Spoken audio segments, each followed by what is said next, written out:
from the 37th parallel on America's haunted highway, it's Pixelated Paranormal, your guide to the unusual and the strange.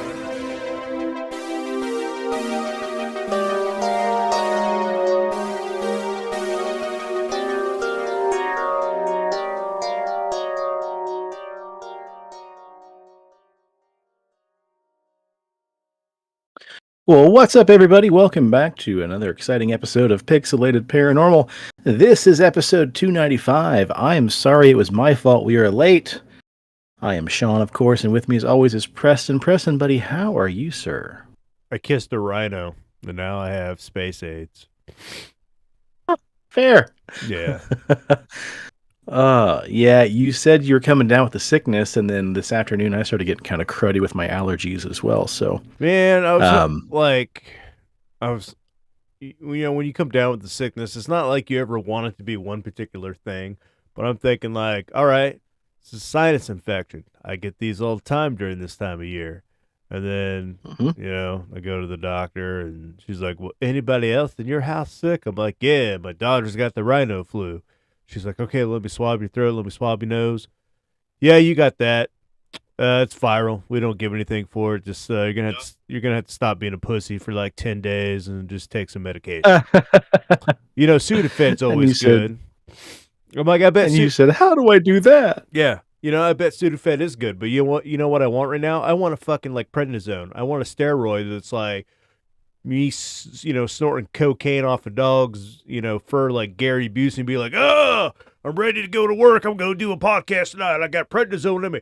Enemy! And now I'm just right. I want to die. So thanks for nothing, fucking doctor. Yeah, what can you do, man? I just realized my lamp is not on. I think my battery died from D&D the other night. Oh, well, it's okay. Yeah. This episode's going to be short and sweet just like me because we're both getting down with the sickness. But that's okay. We have a cornucopia of news stories to share with you guys on this episode that was supposed to be... You have a cornucopia of news stories to share. I'm just here to be grumpy. Fair. Maybe pull up a picture. You can do that. Yeah. I wish I could figure out where this lens flare is coming from. Isn't that kind of weird? It's I don't know. I don't know what to tell you. Something off that poster in the back there, right behind you. Oh, I know exactly what it is. It's this. Yep, it's that light. That's what it is. Okay, mystery solved. Okay, well, so you don't have anything to add besides your color commentary, and that's okay. That's just A-okay with me. Because I got some good stuff. 5 news stories I found I was going to share on the full episode, but that's all right. Next time we've got all the monsters we planned for tonight, so don't you worry. But first up, in animal news, following the news story we shared back on episode 293 about that 3-legged bear from Lake Mary, Florida called Tripod who broke into that house and drank all of the White Claws. In Joint Base, Elmdorf, Richardson, Alaska. Sounds back like on Tuesday morning. Corey's character from D&D drinking White Claw. It does, yeah. Missing some appendages.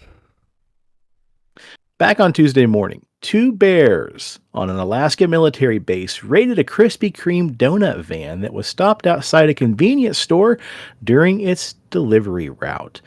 The driver usually left his doors open when he stopped at the store, but this time a female bear and one of her cubs that normally loiter near the convenience store sauntered inside, where they stayed for probably 20 minutes inside the truck.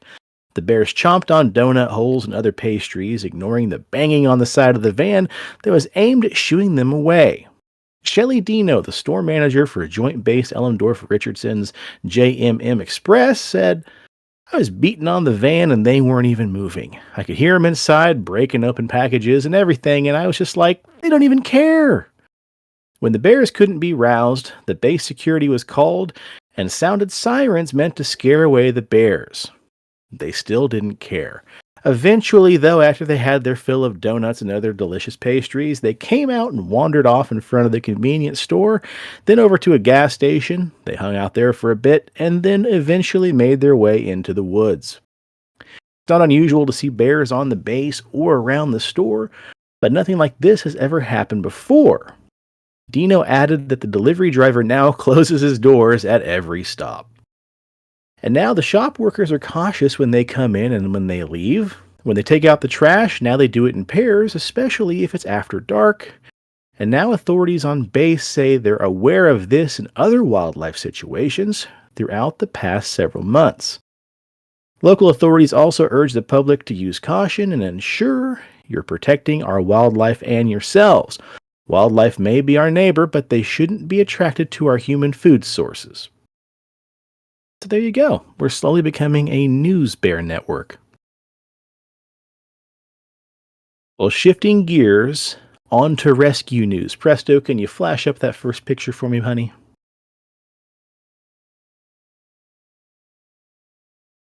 Keen.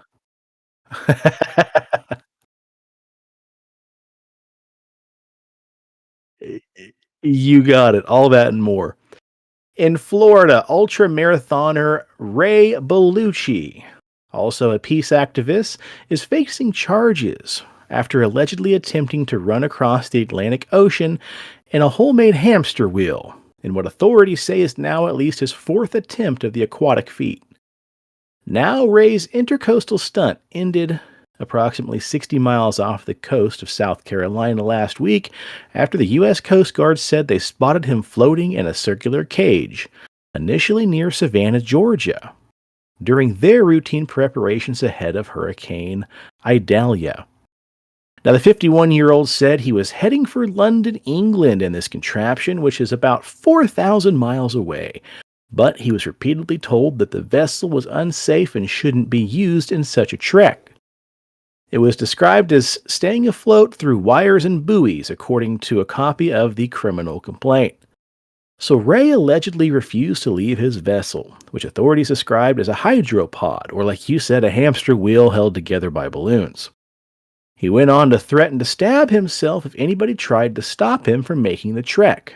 So police stayed nearby, and the next day when they asked him if he'd please comply and come with them, he produced 2 knives and again threatened to harm himself.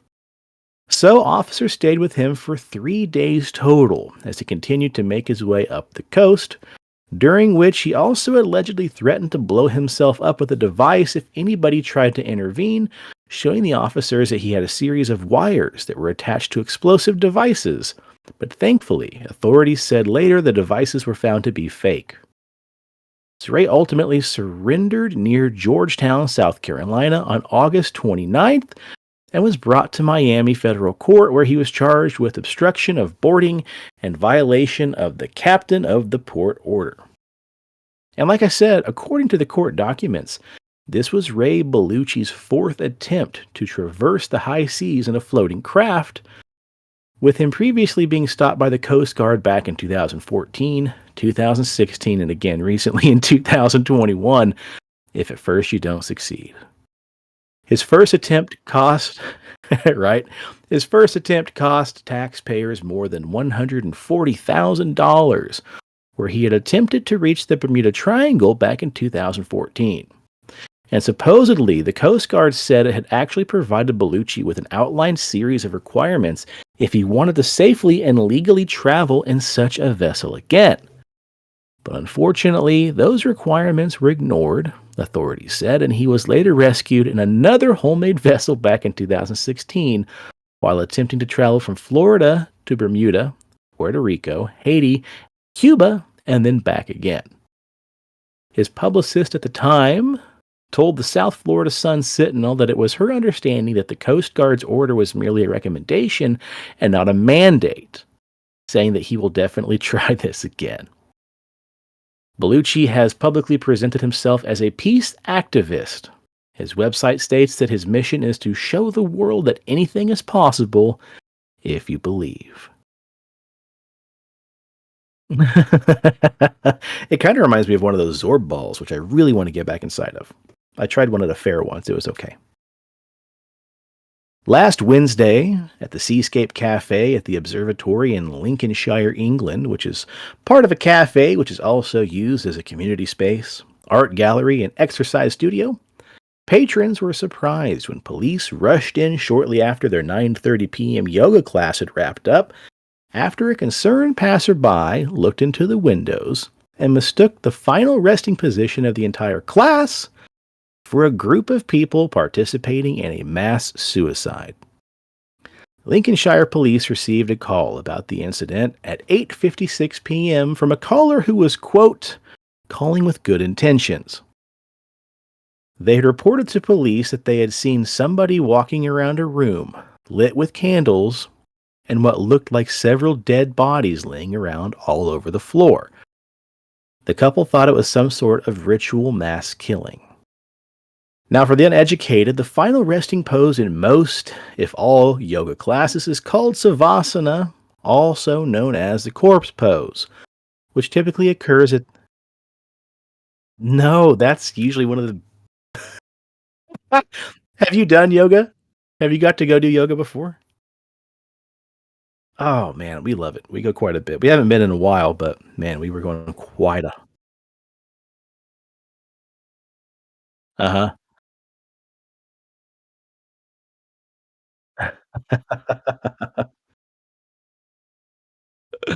You want to come with us sometime.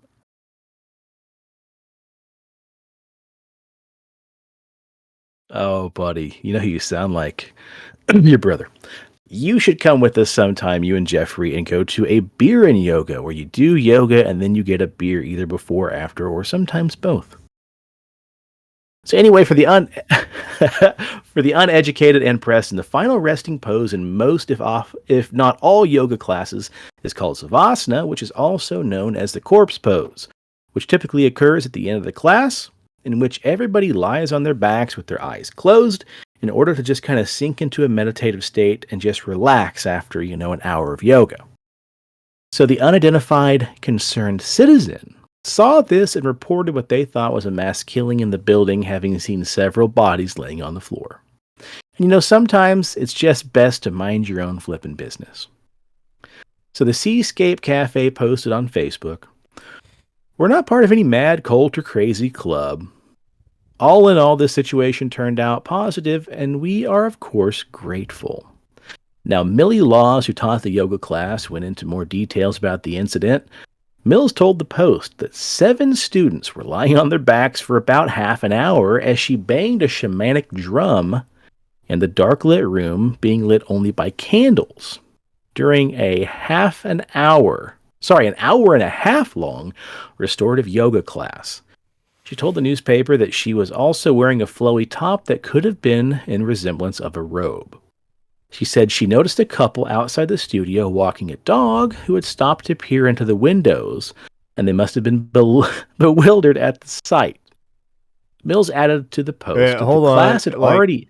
So listen, sorry, my mic was muted, so yes, my mic is on, and I'd like to think that I look better in my tank top than Shawn looked in his. So there's that. All right, continue.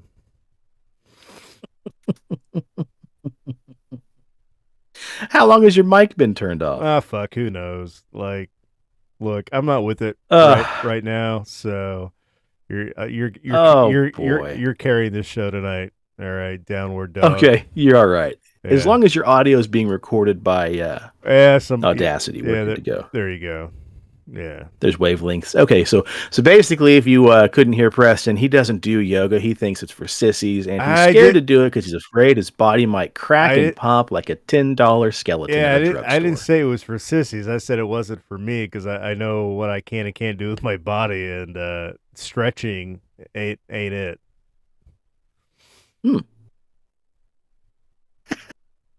Hey, I want to call this out here real quick. Why is Preston eye candy wearing his spaghetti strap? Is it because his straps were like half an inch wider than mine? Yeah, that's what it is. You had I call poppycock. You had like those weird, thin, erotic straps, and it's like more like muscle building straps on mine, bud. Yeah, Captain America over here wearing his camo. Yeah. Fair. Anyway, Mills added to the Post that the class had already ended by the time the horde of police officers came, and the yogis experienced a lovely relaxation session with no interruptions, thankfully. but they are very thankful police came in such a prompt response. Okay, moving on. In Bagley Township, Michigan, a woman was rescued last Tuesday from an outhouse toilet in northern Michigan after she climbed inside to retrieve her Apple Watch that had fallen off after using the facilities, and she suddenly became trapped. The woman, whose name was not released, lowered herself inside the toilet after dropping the watch at the Department of Natural Resources boat launch at Lake Dixon in Otsego County's Bagley Township. The first responders that were called said the woman was heard yelling for help. The toilet was removed, and a strap was used to haul the woman out. They said if you lose an item in an outhouse toilet, don't attempt to venture inside the contaminated area. Serious injury can occur. The state police did not say Wednesday if the woman was injured or if the watch was recovered. I don't think I would do it, man. Would you do it? What's one item you would drop in the toilet, a public shit or outhouse, and you go after it? Like a porta potty or an actual outhouse? Well, a porta potty. Well, a porta potty's not that deep, so it's not that big of a deal. I still would stick my hand down in there. I'd be like, fuck it, it's lost. An outhouse? Oh, fuck no. I remember my grandmother telling me stories when they came over to the United States about using the outhouse and shit, and I was like, you're a fucking savage, Grandma. Like, stop it. She was so old that she was like 6 years old when the Titanic sank. Ah, yeah. She was alive. I can't think of one item. She was alive during the Dust Bowl. That's how old she was. She used dried up corn cobs to wipe her ass after using the outhouse and had to go out there in the fucking frozen winter. That's how savage she was. No, she was like, you had to dig a hole deep, son. No, if something fell in an actual outhouse, fuck it, it's gone. It's in the abyss. I don't need it. Plus, I would never even. I owned an iWatch. I hated my Apple Watch. I'm a traditionalist. I like my analog timepiece. I don't like that fucking digital crap on my wrist that I got to charge a battery for. Fuck that shit. You sound just like Jason. I know. I'm getting crankier in my old age. I know. Holy cow, buddy boy. Hey, that's all right. I saved a news story for you, sir, that I think you're really going to get into, okay? Our final news story for the episode, somewhat keeping up the theme of our last story, a pretty unusual archaeological discovery has recently been made where archaeologists in Rome have recently unearthed a trove of artifacts from the site of a Renaissance-era hospital, which was built atop the ancient Caesar's Forum. Among these discoveries, most remarkable are 500-year-old urine flasks that were used for diagnosing ailments in what was one of history's most bizarre medical practices. The archaeological team initially excavated the 16th century hospital's trash dump site back in 2021. The site sat within Caesar's Forum, an ancient symposium built in 46 BC to honor Emperor Julius Caesar. Now, originally, during the Renaissance, a baker's guild had used the space to build their... Preston, help me out here. You don't even have the notes open. Fuck, I don't have the notes open. Come on, take a stab at it. Hospital dei Fornari. Oh, you fucking idiot. Hospital. You butchered that. That's not even whatever you say to me when I screw up a word. Just ad-lib it in. You fucked that one up. It's too late now. Roll with it. Yep. Oh, yeah, always. Workers at the hospital then created the dump to manage the hospital's waste, where artifacts lay undisturbed for hundreds of years. The archaeological team partnered with the Caesar's Forum Project, a Danish-Italian research group dedicated to studying Caesar's Forum to examine the hundreds of artifacts found at the trash dump. And the team primarily found ceramic vessels, coins, rosaries, and glassware, which they believe were once used by patients at the hospital, and that the medical center may have provided patients with a gift basket consisting of jugs, drinking glasses, bowls, and plates. But here's where things get kind of fun. and which maybe also could be a little gross. More than half of the glassware found at the dump consisted of matula, the urine flask once used by doctors across Europe. You see, hospital staff used the flask to collect urine from patients for analysis and observation, and as part of their process to diagnose and treat certain ailments. Doctors would oftentimes use methods that involved smelling and even tasting their patient's urine at certain times during treatment. Would you do that way back in the day if you were a doctor and I was dying on a bed and you're like, here, piss in this cup real quick? Would you drink just a little, just like a little saucer, like a little kid? Would you get up there and would you like lick my pee and be like, oh, buddy, it ain't looking good? I would probably clear my throat and adjust my slightly thinner tank top straps. Yeah. And then say, you should have done yoga, you putz. And I'd walk out and say, this one's a goner. Yeah. So they would sometimes smell and taste the patient's urine at certain times during treatment. This practice would This practice would have been routine, as the practice of uroscopy, or the study of urine, had been an integral part of medicine as far back as ancient Greece. A doctor would pour the patient's urine into the flask to observe the color, sedimentation, smell, and sometimes even taste. Analyzing a patient's urine was the best way to allow a doctor in the time to determine if he or she had any illnesses like jaundice, kidney disease, and even diabetes. Historians specifically note that urine tasting was effective in diagnosing diabetes, given the excess glucose in the patient's urine that would give off a very distinctly sweet flavor. And supposedly, one 17th century English physician named Thomas Willis actually described the pee of a diabetes patient as a wonderfully sweet, delicious taste, as if they had been imbued with honey or sugar. Get the fuck out of here. After taste... Okay, if I was in the hospital bed and I'm sitting there like, Doc, you gotta help me, would you drink my pee? No, I'd smell it for you and be like, I don't know, fucking man up, pussy. You ain't gonna die. Quit doing so much yoga. Yeah, your pee smells okay. Would I taste it? No. If it's life or death for you, man, I'd be like, sorry, dude. Let me know what it's like on the other side, Obi-Wan Kenobi. Force Ghost my ass. You would use that as a guise to get me to die to come back and haunt you. Yep. Podcast fodder. Well, after tasting, smelling, and examining the urine, hospital staff would dispose of the urine flask at the dump. Then, once the dump became full, staff would entomb the site in clay, presumably for sanitary reasons. Now, while unauthorized trash dumps were common, researchers are sure that their excavation site belonged specifically to the hospital, given the types of items that were identified there. The presence of ceramic ware suggests that Renaissance-era doctors also boiled and sometimes burned the glassware, though it doesn't necessarily prove they did this to sterilize them. In their study's concluding statement, the team stated that they hoped this research would highlight the need for more complete overview of the hygiene and disease control regimes of modern Europe. So speaking of urine, I'm going to add a little history.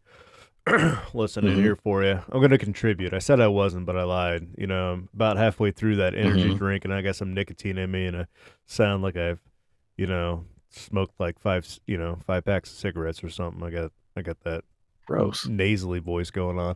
Anyways, a couple of years ago on the internet, this guy released this PDF book that you could download for free, so that you could create your very own Philosopher's Stone, and he unlocked the secrets on how to do it. And it actually involved you pissing into a cauldron and then having to like burn that pee for like slow burn, cook it, and then taking that substance and then adding stuff to it. And it was a dedicated process. And by the time that you got done 7 years later, you would have this perfect calcified stone from your piss that was the Philosopher's Stone that would give you the gift of eternal life and alchemy and all that. So, secrets in the pee, man. You've passed a few Sorcerer's Stones yourself, haven't you? Yeah, I didn't get eternal life. I'll tell you that. Just got a real sore penis. Man.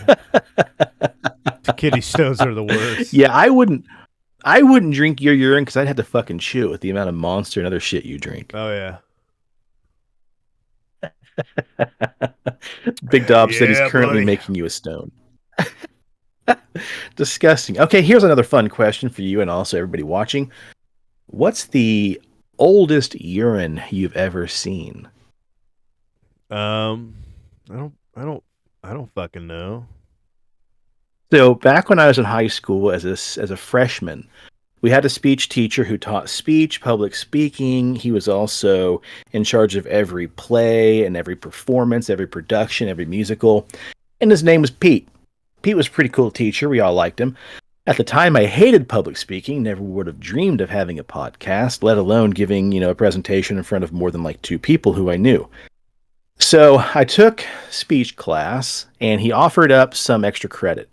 And Pete said, listen, anybody who helps do lights or sound booth for these productions, for Stomp, I'll give you a little extra credit at the end of the year.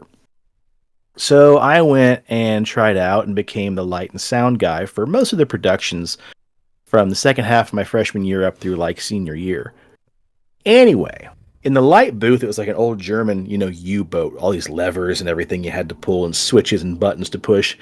Anytime we were in the middle of an actual production, like we're talking dress rehearsal or the nights of the actual play, you couldn't leave the booth until intermission or after the play was over.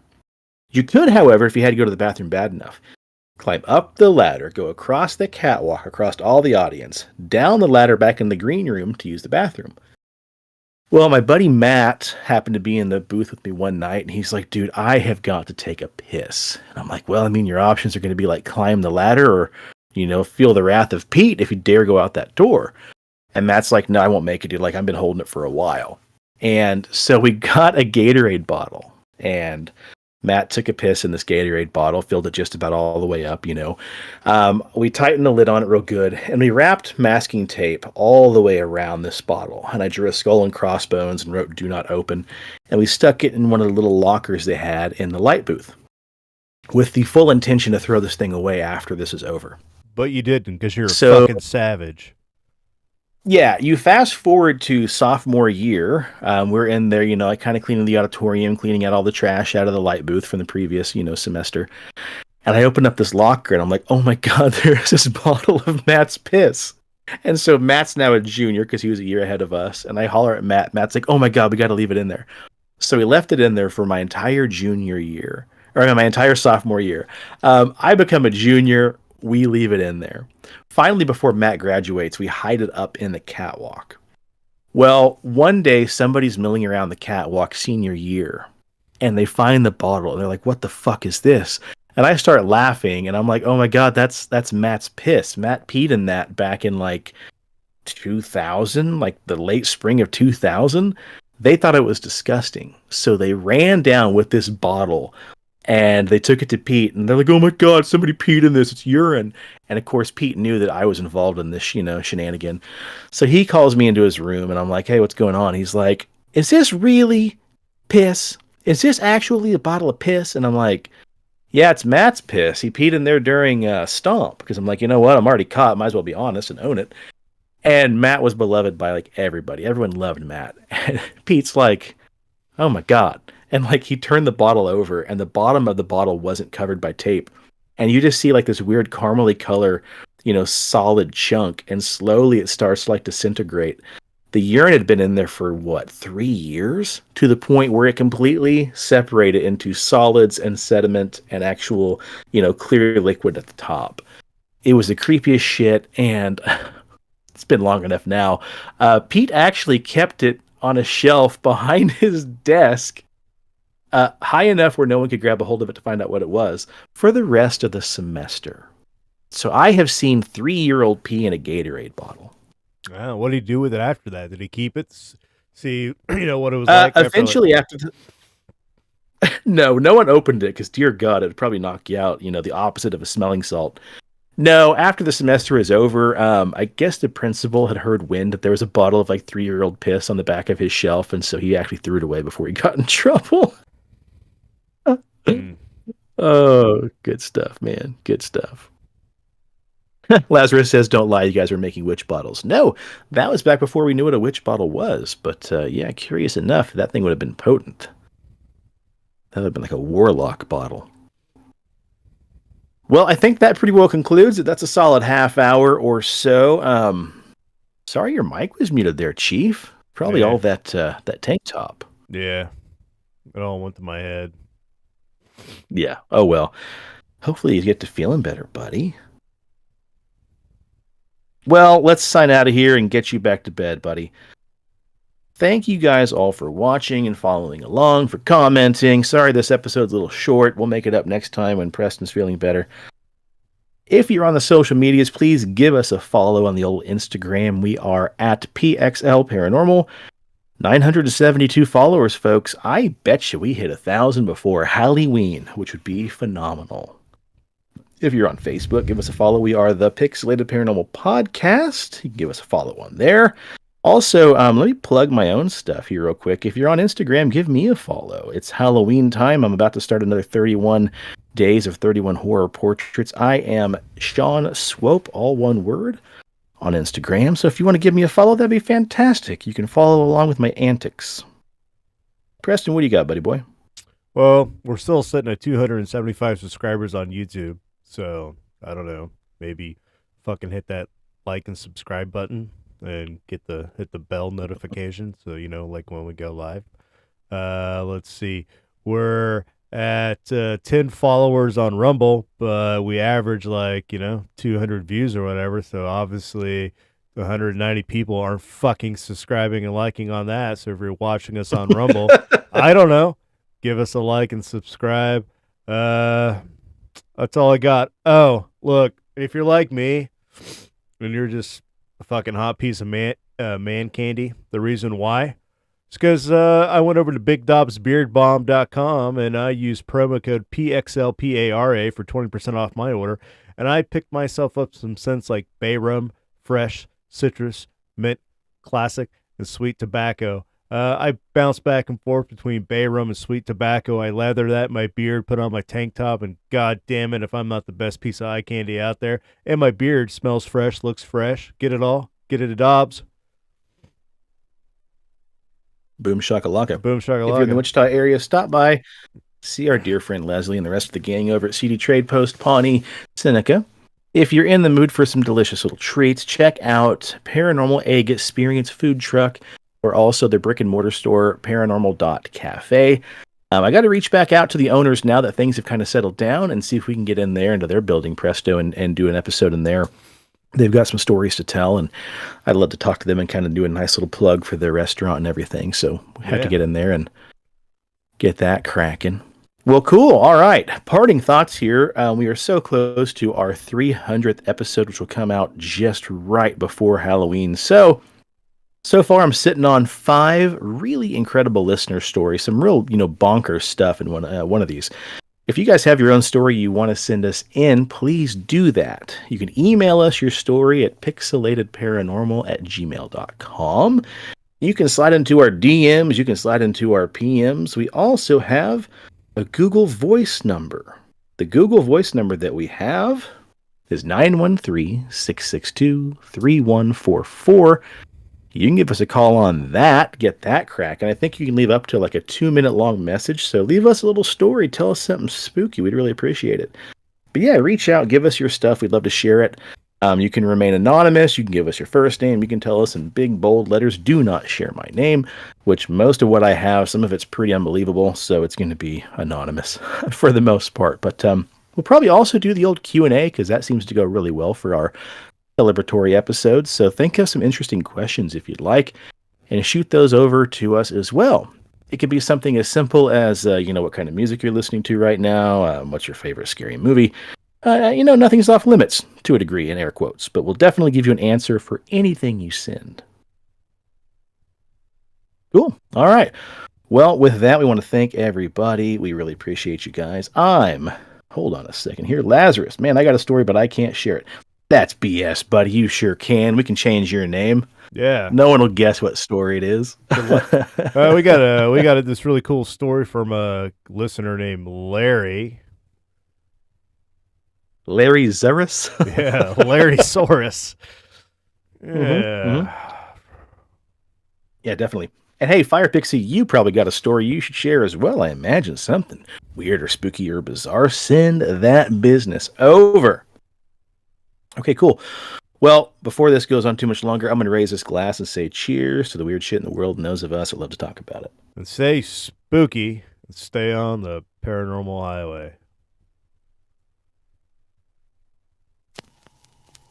The cast at Pixelated Paranormal would like to thank you for listening to this week's episode. Pixelated Paranormal is here to tell you tales of the fantastical, the strange, the unknown.